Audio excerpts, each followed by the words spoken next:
Cost does matter a lot to the industries, to the organization at any time point of view. Average variable cost, it is nothing but TVC divided by Q. Q stands here for the output or the quantity. Fixed means it remains constant throughout the production. Variable cost will try to vary with the type and nature of the production process.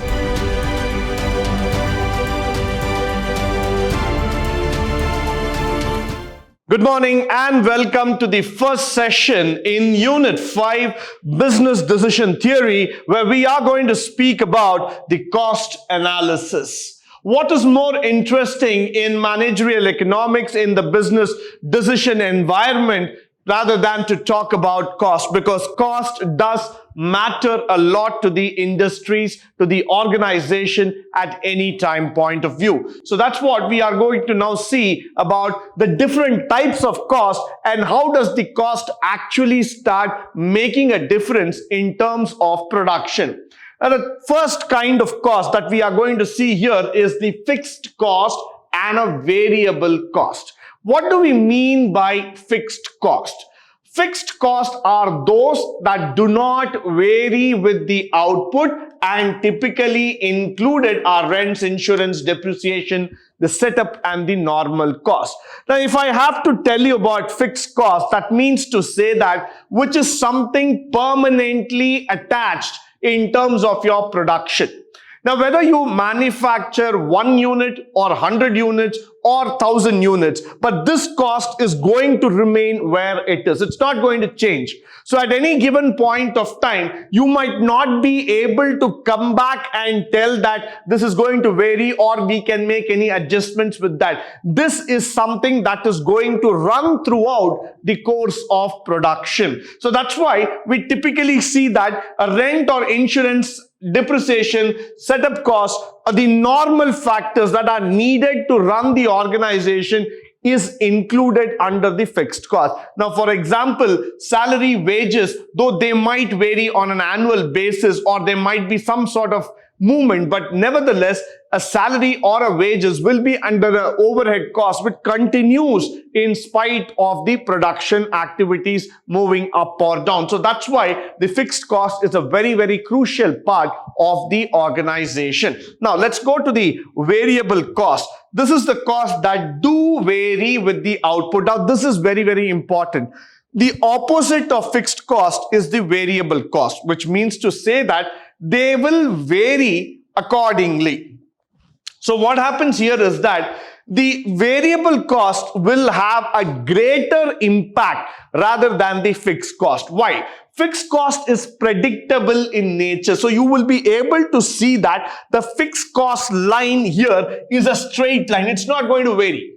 It is not going to vary. It's going to remain as it is what is being given here. But then when you start seeing the total variable cost, it is initially low, but it starts going up as you start increasing your production, as you start increasing your variant factor altogether.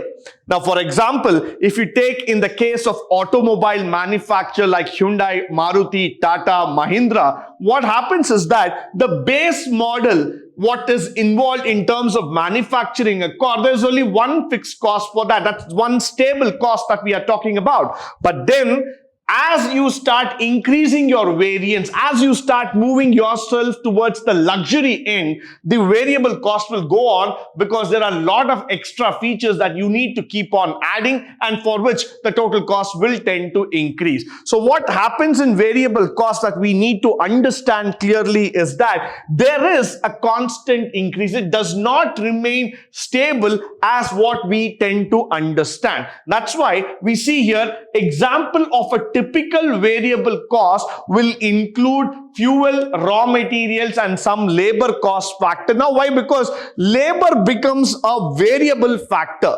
For most of the industry, you cannot have a constant prediction on the number of people that are needed to manufacture something. It depends. Suppose the production demands more and more people and there is an immediate deadline to be met, automatically you will increase the labor function. But then if you are in a production zone which can take time and you don't need labor immediately to manufacture, then you will try to reduce on the labor cost. So typically, labor cost is one thing which has a direct impact on the variable factor. So we have learned about two costs here. One is the fixed, the other one is the variable. Fixed means it remains constant throughout the production. Variable cost will try to vary with the type and nature of the production process. Now, moving further, the total fixed cost. Now, what do we mean by a total fixed cost altogether? Now, the total fixed cost will be defined as the constant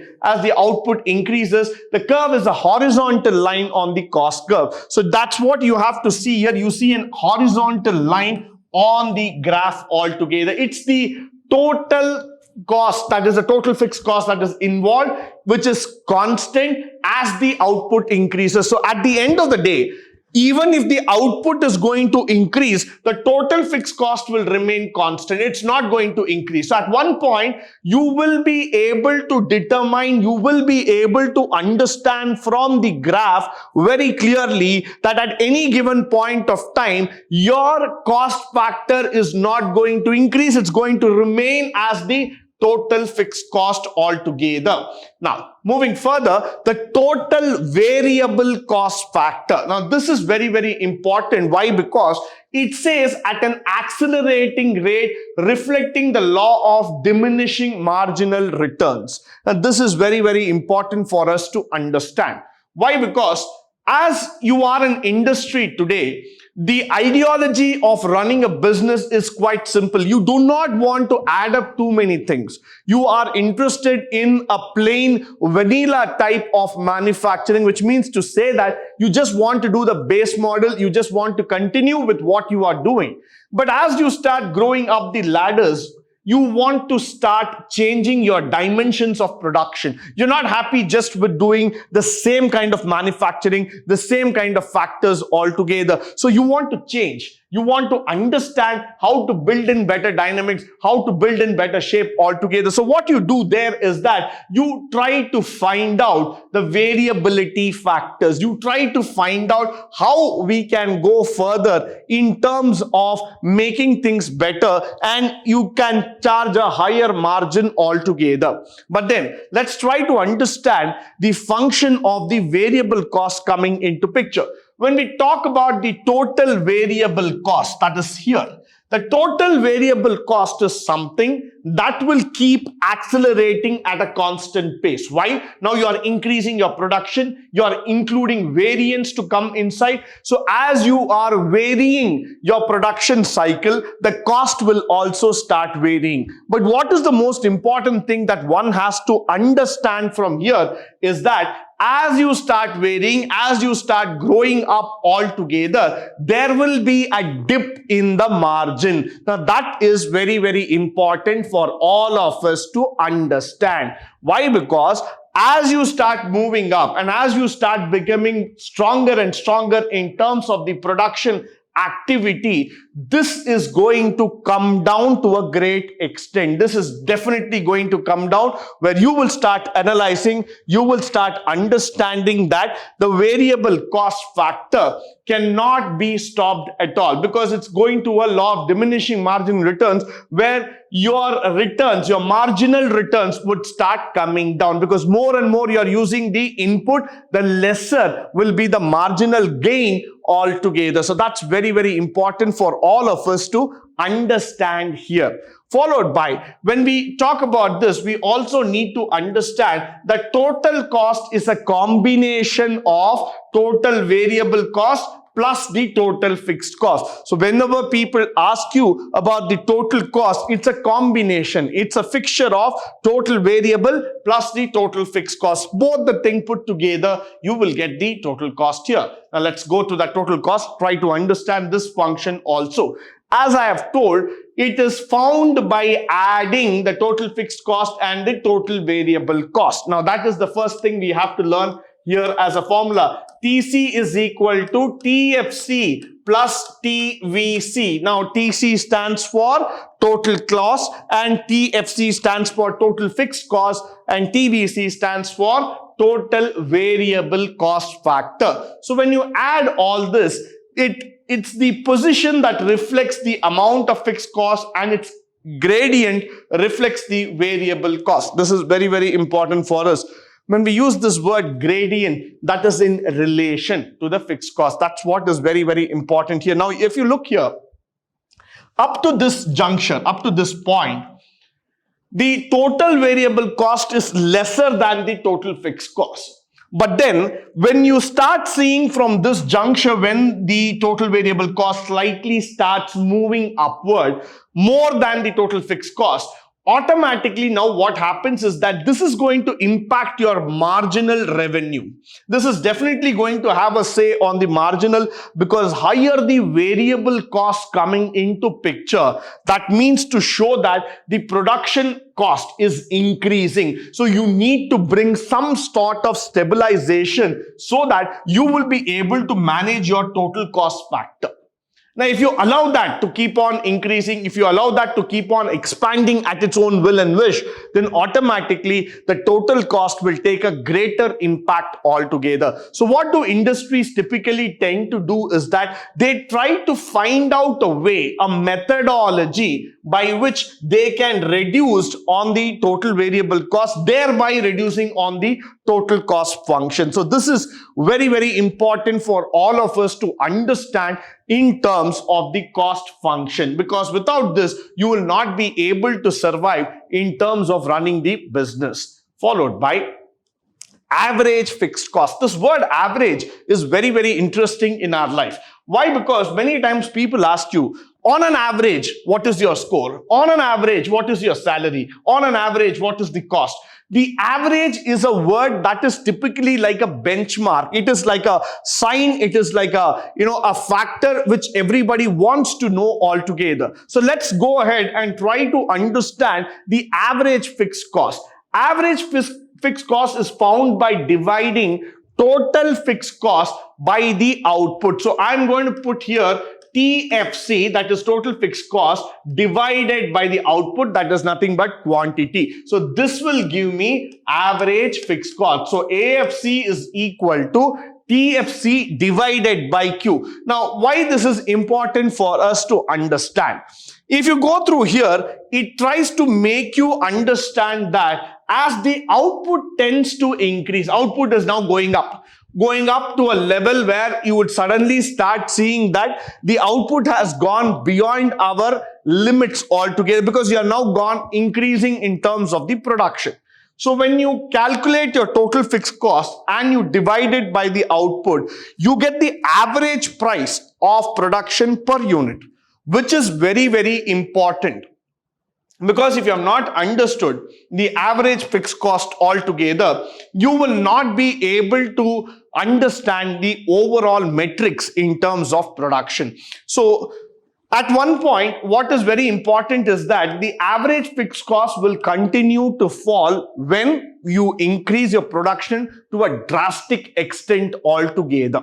So that means to say that when you increase your numerator continuously, when I'm going to talk about your denominator here, where it is very important, if the quantity keeps on increasing, then automatically the average fixed cost will start coming down to a great extent. So what most of the industries typically talk about here is the production economy. Why we talk about this is that the economies of scale coming into picture. As you tend to increase your production to a massive level, when the economies of scales start coming into picture, automatically your average fixed cost will tend to fall lower than the lowest. So it will tend to come down to a very small level altogether.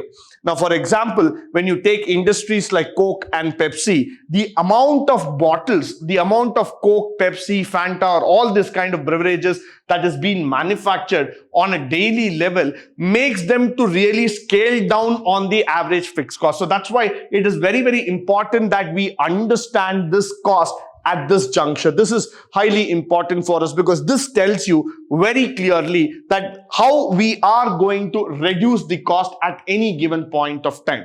Further, the average fixed cost curve will slope down continuously from left to right. So definitely you will see that the average fixed cost starts sloping down from the left to right altogether. That's very, very important for us. It comes down like this, which is highly important for us.